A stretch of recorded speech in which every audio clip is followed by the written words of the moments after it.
Hello my friends, Stark here. This video was recorded in the 4th week of July 2020.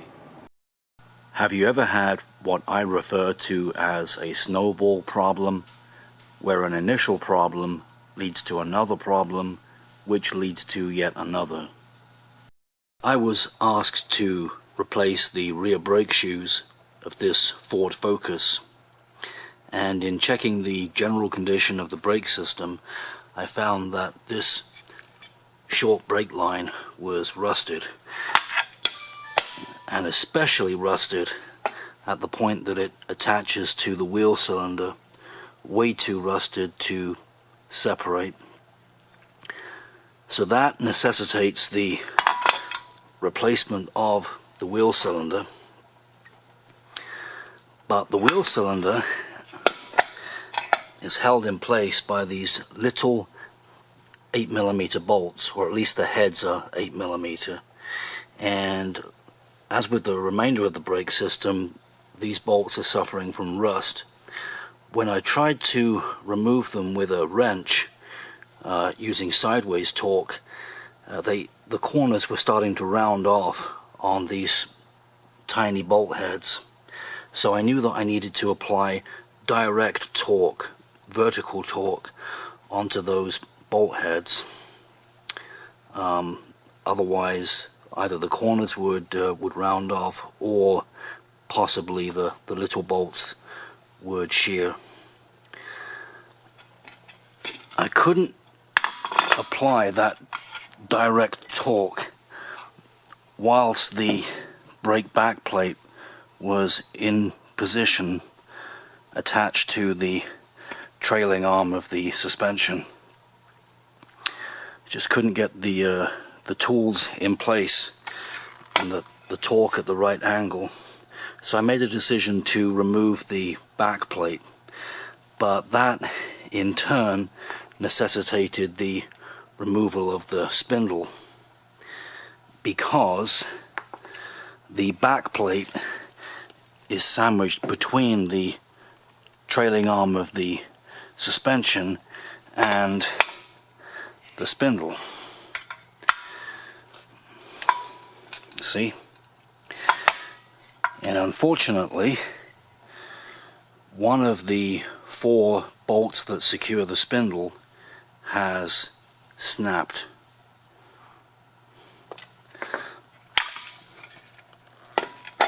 On the positive side, applying direct torque to these little bolts has released them, so we won't have problems now replacing the wheel cylinder and working upon this brake back plate.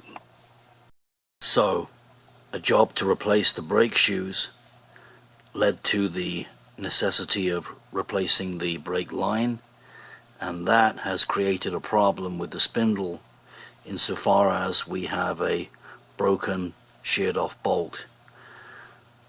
So the right solution will be to attempt to drill this bolt out of the spindle base, and I sure hope that's successful. If not, then plan B will be to grind off what remains of the bolt and then weld this corner of the spindle base into place. I have a nice old Ellis 3-phase drill press and a heavy-duty clamp, but I've never invested in the quality drill bits required to drill out a hardened steel bolt. By happy coincidence, the boyfriend of my customer works in the maintenance department of a nearby factory, and after hours he was kindly able to remove that broken bolt using the workshop machinery there. I'm grateful to him. Alright, we're making progress on the rear left. We have a new wheel cylinder, new brake shoes, and the spindle is reinstalled. You'll note that there's no cable connected to the emergency brake lever, That cable must have been cut and removed by a previous mechanic. I've informed the owner, but she's not bothered. She says she never uses the emergency brake. It's a park-only car. On the reverse side of the brake backplate, you can see that I have fabricated and installed a new brake line, and of course the previous brake line, badly rusted, was the cause of this additional work. Now the rear right is assembled, new brake shoes, new hardware, and once again the emergency brake cable has been cut. You'll encounter two types of brake drum. Type A, which I think is a little more common, has holes through the drum through which the studs of a hub can pass. I'm using this hub purely for illustrative purposes. This is actually a front drive hub for a brake disc, not a brake drum, but the point is that the studs are mounted on the hub and pass through the brake drum. So with type A, once the wheel is removed, then the drum should slide off of the hub unless it's partially seized onto the shoes, in which case you may need to whack it with a hammer. Type B, such as this Ford Focus, has studs that are built into the brake drum, and you can usually identify those because the central portion of the brake drum is significantly thicker and stronger to accommodate those studs. So with type B, the wheel bearing is inside the brake drum, whereas with type A, the bearing is in the hub. Furthermore, with type B, a central nut secures the brake drum to the spindle, and that nut must be removed before the brake drum is removed. If not, you could be beating on it all day with a hammer to no avail. Sometimes the brake drum can be a really tight fit, in which case try to align your brake shoes on the vertical. Little gentle tapping, be super careful not to hit the friction material, and then give the wheel cylinder a real good squeeze.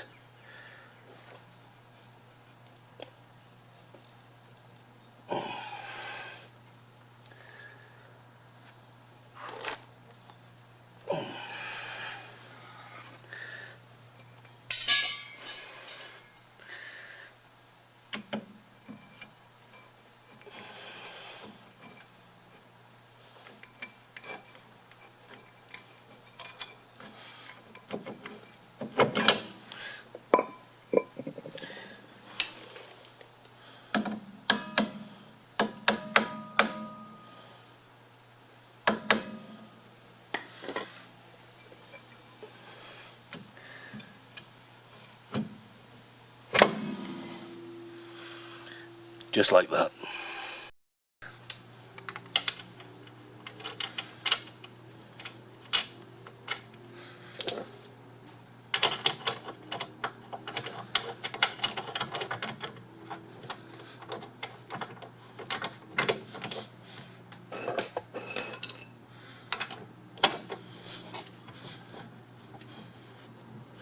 For now, I'll just wind this nut into place and I'll torque it a little later.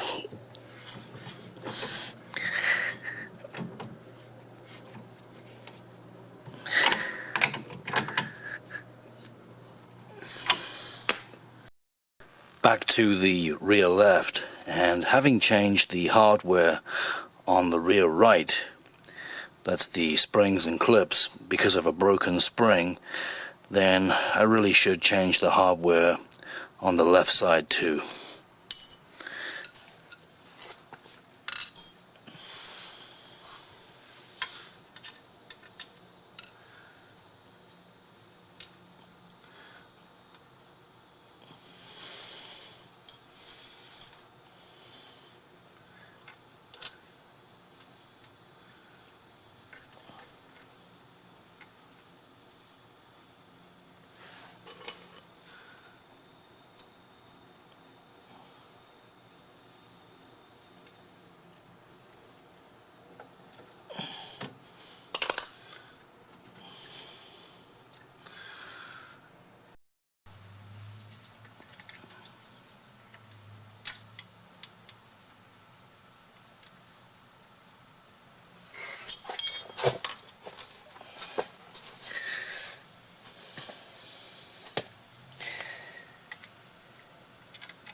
Yes, I did see that old clip that had dropped down inside the mechanism. Fished it out. Likely stating the obvious, nevertheless, always set the brake adjuster all the way in, and that adjuster will gradually ratchet out and expand as both the brake shoes and the brake drum wear. You know, bleed nipples are fragile and they can easily shear off a wheel cylinder if left to rust. So I like to very carefully apply some anti-seize. This is copper anti-seize to the threads of the nipple, and this will ensure that it never rusts into the wheel cylinder. Clean up the mating end.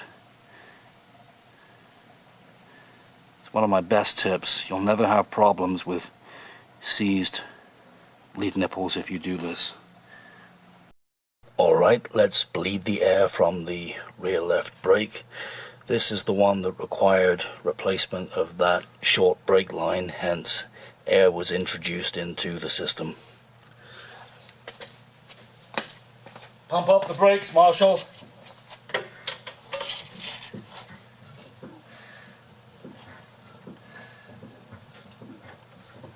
Hold it.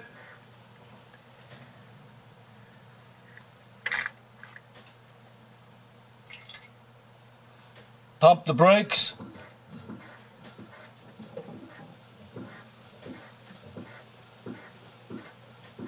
Hold it.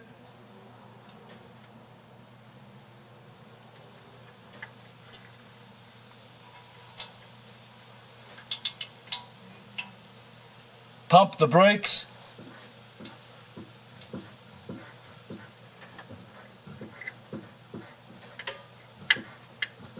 Hold it.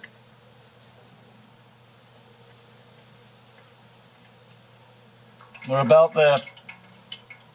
Pump the brakes one more time.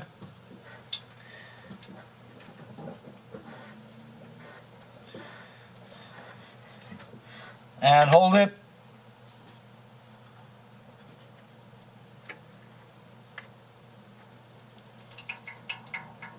Release. Apply brake pressure, one press. Is the brakes pressed? Yeah, it's not working yet. I guess we need to go on. Alright, pump the brakes.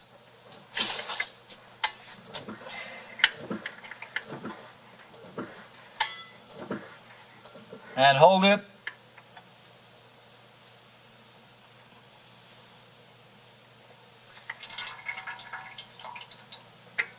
Pump the brakes.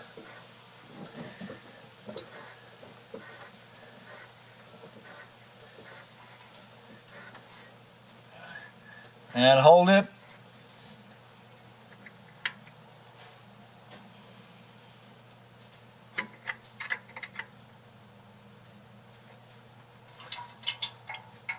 Not getting any air, so the air's out the system. Could be the brake adjuster. Alright, release. Press the brake pedal one time. Down. Okay, now the brake's locked. Okay, alright, let me switch to the other side.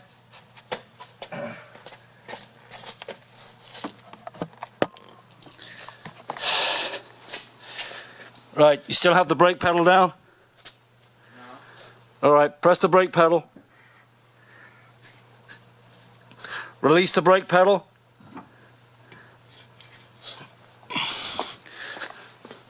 Leave the pedal released.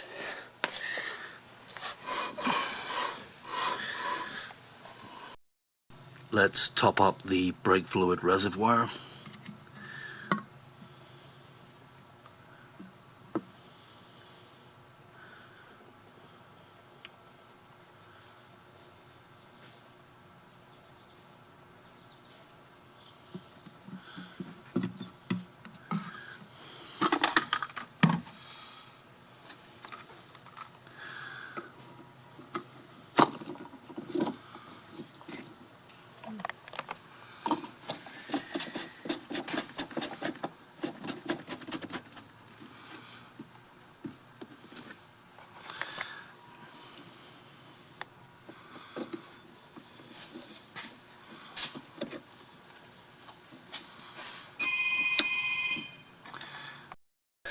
"94 foot-pounds of torque upon the spindle nut.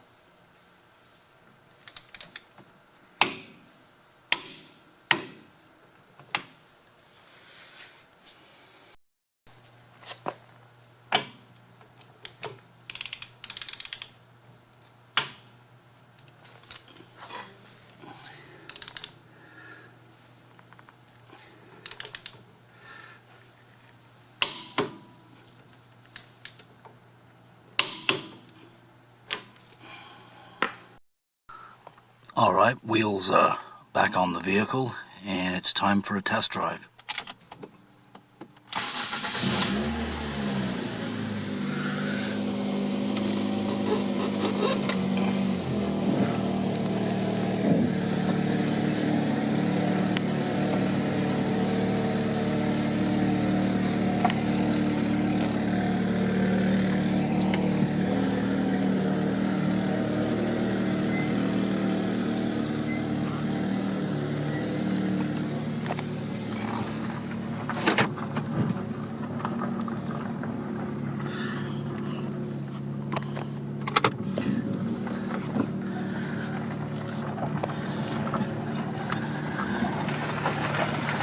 Let's head over to the laundrette, collect my clothing from washing.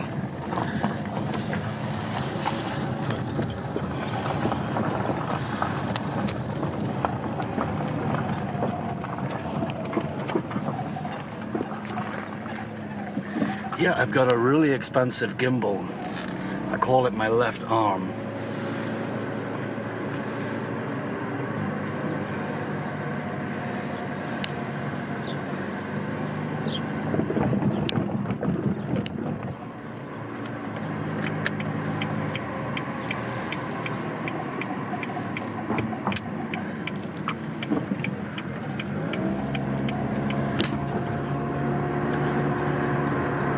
Brakes seem to be working adequately, so I think the customer will be happy. I don't hear any bad noises.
Well, my friends, that's the end of this particular misadventure. I'll deliver the car to the customer and then go running. Thank you so much for watching. Take care. See you next time.